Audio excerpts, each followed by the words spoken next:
The wind howled like a wounded animal against the windows of the small, weathered house on Maple Ridge Road. Inside, Nia sat by the dying fire, wrapped in a thin shawl, trying to ignore the bitter cold seeping through the floorboards. Then came a sudden, frantic pounding on the door, sharp, desperate, echoing through the tiny cabin. Nia froze. The heavy iron fire poker slipped slightly in her trembling hands as she turned toward the noise. Her heart thudded so hard she could feel it in her throat. The pounding came again, louder this time, faster, more urgent. "Please." A man's voice shouted over the roaring storm, the accent distinct, sharp, and commanding despite the panic. "Please, my daughter needs help. She is fading." The sound of a deep male voice sent a jolt of panic through Nia's chest. She took a step back, clutching the poker tighter, eyes locked on the door. For a moment, all she could hear was the storm, the wind tearing at the shutters. Then, through the frosted window pane, a dark shape moved. A man, broad-shouldered, hunched over something smaller. Nia's mind flashed back to that night a year ago. Another knock. Another stranger with a story about a broken-down car. She had opened the door, and by morning, her grandmother's jewelry box and her hidden cash were gone. She had sworn she would never make that mistake again. But then, a sound cut through the wind. A weak, rattling cough from outside. A child's cough. Nia's grip on the poker loosened. Her pulse still raced, but her fear began to twist into compassion. She moved closer to the door, peering through the frost. The man shifted, and she saw the little girl clearly, limp in his arms, her face pale even through the blur of glass. "Please," the man's voice cracked, raw and pleading. "She is burning up. I have nowhere else to go." Nia stood there, heart hammering.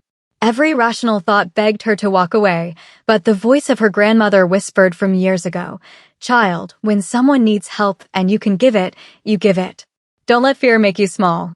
With one deep breath, she turned the lock and threw open the door. The cold hit her like a physical blow. The man stumbled forward, snow clinging to his jet-black hair. But it was his attire that made Nia pause. He was not dressed for a casual drive. He was wearing a sharp, tailored black mafia suit and a crisp white collared shirt, now soaked and clinging to his chest, the top buttons undone. Even covered in snow, he radiated an aura of dangerous power, the kind of presence that usually commanded rooms in high-rise buildings or backroom dealings. "Thank you," he gasped, his dark eyes wide. "Thank you." "Get inside before we both freeze," Nia said, stepping back but keeping the poker raised. He carried the child to the couch by the fire, moving with a desperate tenderness that contradicted his sharp, lethal appearance. The girl's skin was flushed with fever, her breathing shallow. Nia locked the door, never taking her eyes off the stranger. "What is your name?" she demanded. "Ji-hoon," he said, his voice rough. "I am Ji-hoon. This is my daughter, Hannah."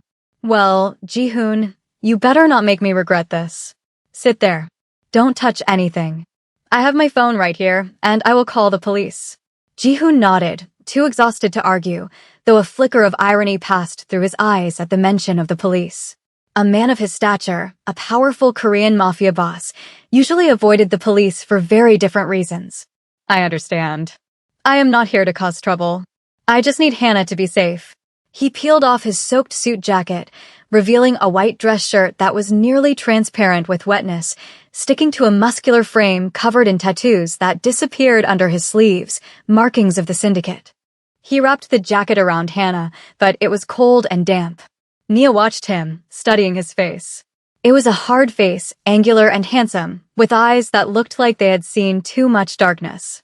But as he looked at his daughter, the ruthless expression of a mafia boss melted into pure, terrified love. "I have towels," Nia said, lowering the poker slightly.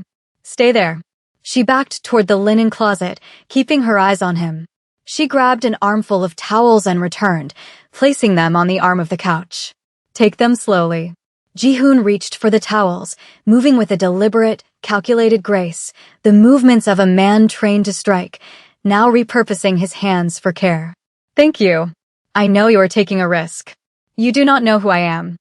"I can heat up some soup," Nia said, ignoring his comment. "That's all I'm offering."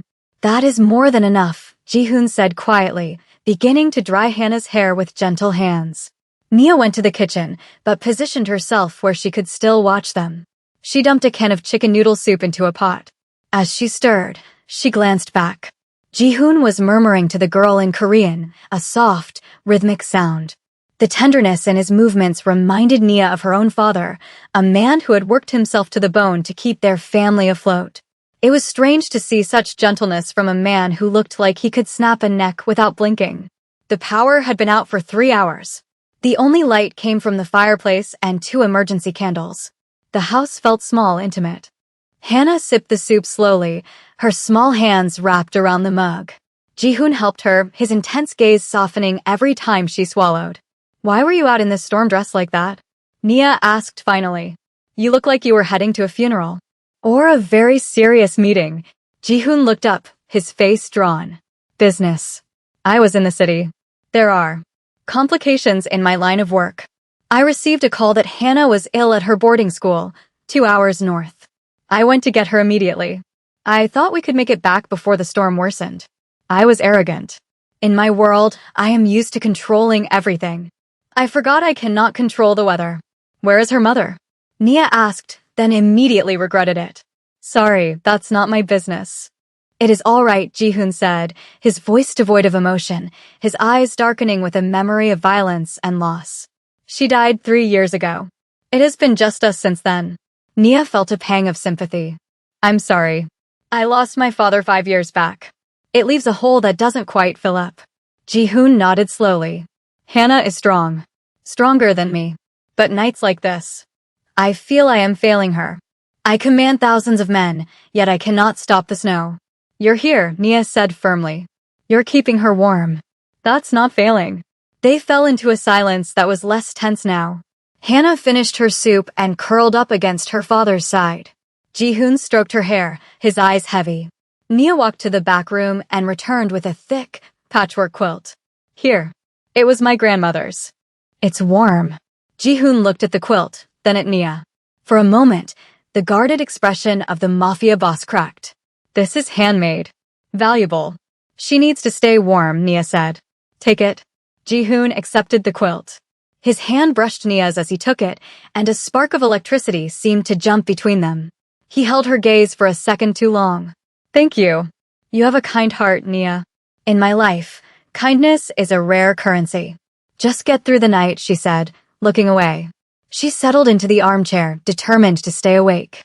But the warmth of the fire and the rhythm of the storm lulled her. The last thing she heard was Ji-hoon humming a melody, deep and mournful, as he watched over his child like a sentinel guarding a treasure. Nia woke to the smell of coffee.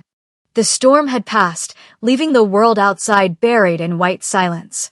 In the kitchen, Ji-hoon stood by the stove. His black mafia suit trousers were pressed as best as they could be, and his shirt sleeves were rolled up, revealing forearms corded with muscle and faint, intricate scars that told stories of knife fights and survival. "Hannah is still asleep," he said softly as Nia sat up. "I made coffee. I hope you do not mind." "I found the beans." Nia rubbed her face. "You know how to use an old percolator." "I learned to make do with very little a long time ago," Ji-hoon said. He handed her a cup. Black, with a tiny pinch of sugar. "I saw you do it last night with your tea." Nia raised an eyebrow, taking a sip. "It was perfect. You're observant." "In my line of work, observation is survival," he said darkly, then offered a small, disarming smile that didn't quite reach his eyes. They were snowed in. The roads were buried under 2 feet of drift. Ji-hoon stepped out to the porch and made a call on a satellite phone he had pulled from his jacket. He spoke in rapid, commanding Korean. Nia couldn't understand the words, but the tone was unmistakable. It was the tone of a king, of a powerful Korean mafia boss issuing orders that would be followed without question. "My driver will be here as soon as the plows clear the main road," he told her, returning inside. "It may be late afternoon." As the day wore on, an unexpected domesticity settled over the cabin. Ji-hoon, the man who ran an empire of shadows, insisted on helping. He split firewood behind the house, swinging the axe with lethal precision. Nia watched from the window. He moved like a fighter, balanced and powerful. He fixed a loose hinge on the bedroom door and tightened the wobbly handle on the kitchen cabinet. "You're handy for a man in a $1,000 suit," Nia observed. I grew up on the streets of Seoul before I rose to power, Ji-hoon said, not looking up from the hinge. If you could not fix it, you did not have it. The wealth, the suits, the title of boss. That came later. Much later. By afternoon, Hannah was sitting up, coloring with some old pencils Nia had found. She drew a picture of the house, with a woman in the doorway surrounded by yellow light. That is you, Hannah said shyly, handing the drawing to Nia. You saved us. Nia felt her throat tighten. It's beautiful, sweetie. I'll keep it forever. When the convoy finally arrived, it shattered the peace of the afternoon. These were not normal cars. 3 black, armored SUVs tore through the snow. 6 men in identical dark suits leaped out. They didn't just walk, they formed a defensive perimeter. When they saw Ji-hoon, they bowed precisely 90 degrees, shouting "Boss" in unison. Nia stepped back, eyes widening. This wasn't just a rich businessman. This was something else entirely. Ji-hoon waved them back with a sharp gesture of his hand. He turned to Nia on the porch. The air was crisp and cold. Thank you, he said, for seeing us as people. For opening the door. Who are you really? Nia asked, looking at the bowing men. I am a man who owes you a debt, Ji-hoon said, dodging the question. And I always pay my debts. Ji-hoon reached into his jacket and pulled out a sleek, black business card with gold lettering. Kim Trading Corporation and a private number. Nothing else. If you ever need anything, he said, his eyes locking onto hers with an intensity that made her knees weak. Anything at all. You call me. I won't need anything, Nia said, her pride flaring, though she was shaken by the display of power. Life is long, the Mafia Bos said softly. And storms come when we do not expect them.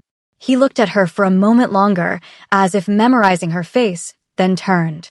He walked to the waiting convoy, and his men instantly parted to let him through, closing the door with reverence. 3 weeks later, Nia's world collapsed. It started when the home health agency she worked for lost its county contract.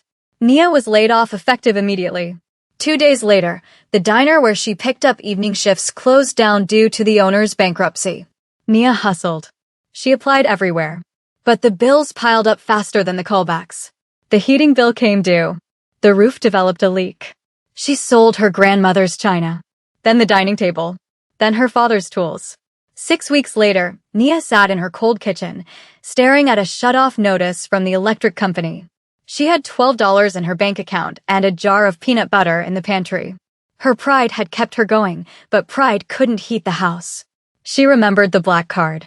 She had almost thrown it away, terrified of what Ji-hoon represented, but something had made her keep it in the junk drawer. She dialed the number, her hands shaking. Kim Trading, a woman answered, her voice cold and professional. I need to speak to Ji-hoon, Nia stammered. Mr. Kim is not available. He is in a meeting with the elders. May I ask what this is regarding? Tell him it's Nia. From Maple Ridge Road. There was a click, then silence. 10 seconds later, the line opened, and a deep voice cut through. Nia? The concern in his voice was immediate, stripping away the cold persona of the Mafia Boss. I'm sorry to bother you, she whispered, tears finally spilling over. I didn't know who else to call. I'm in trouble. Are you hurt? His voice dropped an octave, dangerous and sharp. Who is it? Give me a name, and I will handle them. No one touches you. No one hurt me. I lost my job. The power is getting cut off tomorrow. I have no food. She heard him curse softly in Korean, a sound of frustration. Stay there. Do not move. I am coming. Ji-hoon, I just need a job reference or maybe. I am coming. The line went dead. 90 minutes later, the convoy of black SUVs pulled into her driveway again. Ji-hoon stepped out, looking furious and worried, flanked by his enforcers. He didn't come empty-handed. His men carried boxes, not just groceries, but gourmet meals, staples, cases of water. He walked into her cold kitchen, his expensive shoes clicking on the floorboards, and looked around at the empty shelves. He looked at Nia, huddled in her coat. Why did you wait so long? He asked gently, stepping close to her. He waved his men out of the room, leaving them alone. He reached out and brushed a tear from her cheek with his thumb. I didn't want to be a burden, she said. You saved my daughter, he said intensely. You are never a burden. They sat at the small table, eating the warm food he had brought. Nia told him everything: the layoffs, the the rejections, the fear. I have a proposition, Ji-hoon said. I am starting a foundation, the Hanol Initiative. It is focused on community outreach in the inner city and rural areas. I need a director. Nia shook her head. I'm a health aide, Ji-hoon. I don't know how to run a foundation. And I know who you are. Or at least, I know you aren't just a traitor. Ji-hoon paused. He leaned forward. You are right. I am a mafia boss, Nia. My business is complicated. It is built on power and shadows. That is exactly why I need you. Why? Because my world is cold. It is transactional. I want to build something that is real. Something clean that has nothing to do with the syndicate. I saw how you cared for a stranger's child. That is the spirit I need. I can't move to the city. You can work from here. I will set up the office. The salary is $80,000 a year, plus benefits. Nia gasped. That's too much. It is what you are worth, he said simply. Take the job, Nia. Let me open a door for you. Let me do something good with the money I have made. Nia took the job. And she worked harder than she ever had in her life. She learned quickly. She organized food drives that preserved people's dignity. She set up job training programs that actually partnered with local businesses. She was fierce, compassionate, and unstoppable. Ji-hoon was true to his word. He funded the program, but he let her run it. However, he visited often. Ostensibly for site updates, but they would spend hours talking in her small office. He told her about his childhood, about the hard choices he had made to survive, about rising to become a mafia boss to protect his own. He never hid the truth from her anymore. Nia understood the violence he kept at bay, the dangerous men he commanded. But with her, he was just Ji-hoon. He was gentle. He made her laugh. One evening, 6 months in, they were leaving a community center in the city. A rival businessman, Councilman Thorne, had been criticizing the program in the press. Thorne was a corrupt man who knew exactly who Ji-hoon was. Thorne confronted them on the sidewalk, flanked by reporters. Ms. Williams, Thorne sneered. Enjoying the gangster's money? You're just a token. A pretty face to hide the dirt of a Korean mafia boss. Nia froze, the cameras flashing. Ji-hoon stepped forward, blocking Nia from view. The air around him suddenly turned terrifyingly cold. He didn't shout. He just adjusted his cuff, looking at Thorne with dead, shark-like eyes. Councilman, Ji-hoon said, his voice low but carrying a threat that made the other man flinch. You would be wise to choose your next words very carefully. Accidents happen so frequently in this city, even to politicians. Thorne paled, realizing he had pushed a mafia boss too far in public, and scurried away. Nia grabbed Ji-hoon's arm as they walked to the car. Don't. I can fight my own battles. We fight him with results, not threats. Ji-hoon looked down at her, the darkness of the underworld receding from his eyes. You are better than me, Nia. You are the light in this. I am just the shadow that protects you. Then stay in the light with me, she whispered. The real test came a year later. The board of directors of Ji-hoon's parent company, the grim-faced elders of the criminal syndicate back in Seoul, demanded the foundation be cut.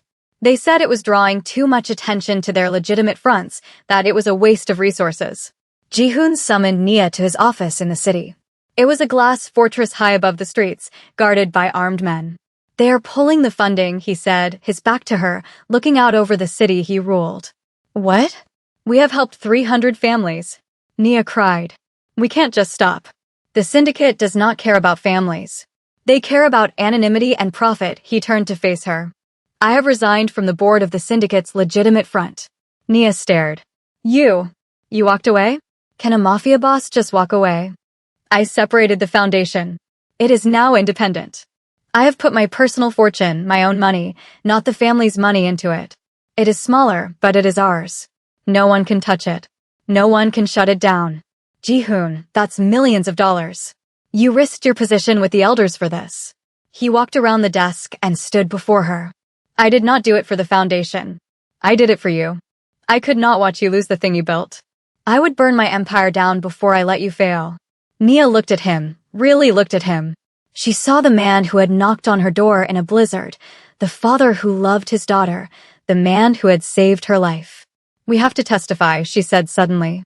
The state is looking at a grant bill. If we get it, we don't need the syndicate's money at all. We can be self-sufficient. The hearing was grueling. Nia sat before the committee, feeling small. But when she spoke, her voice rang out with the strength of her ancestors.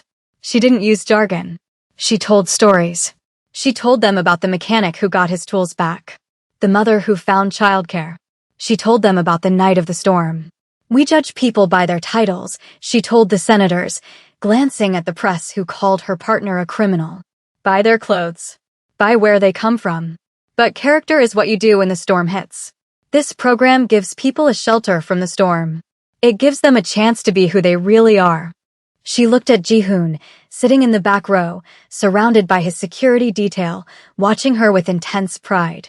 I learned that from a stranger who is no longer a stranger, she added. They got the grant. Winter returned to Maple Ridge Road. 2 years had passed since that first knock. The house was warm, renovated, but still cozy. There was a knock at the door. Nia smiled. She didn't need a poker this time. She opened it to find Ji-hoon and Hannah. Hannah was taller now, healthy and glowing. She held a large canvas. For you, Hannah said. It was a painting. Real oil paint. It showed the cabin in the snow, but the light from the door wasn't just yellow, it was gold, spilling out and turning into flowers where it touched the snow. It's beautiful, Nia said, hugging the girl. Go get some cookies in the kitchen, sweetie.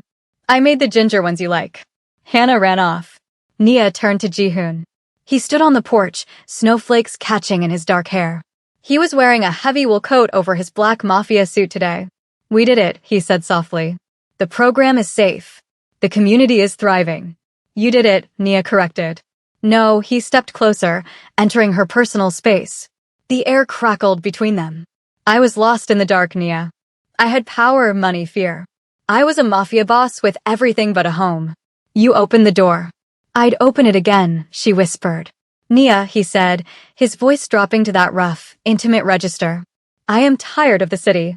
I am tired of the noise and the violence. I find myself wanting to be where the light is. He reached out and took her hands. His grip was warm, solid. I love you, he said. The words hung in the cold air, stark and true. I have loved you since you threatened a mafia boss with a fire poker. Nia laughed, a wet, teary sound. I think I loved you since you made me coffee in my own kitchen. Ji-hoon leaned down and kissed her.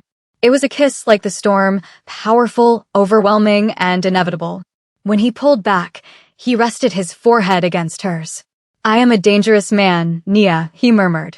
I will always be a mafia boss to the world. My world is not safe. Then we make our own world, she said fiercely. Right here.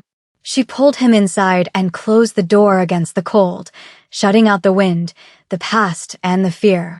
Inside, there was only warmth, the smell of ginger cookies, and a love that had weathered the storm.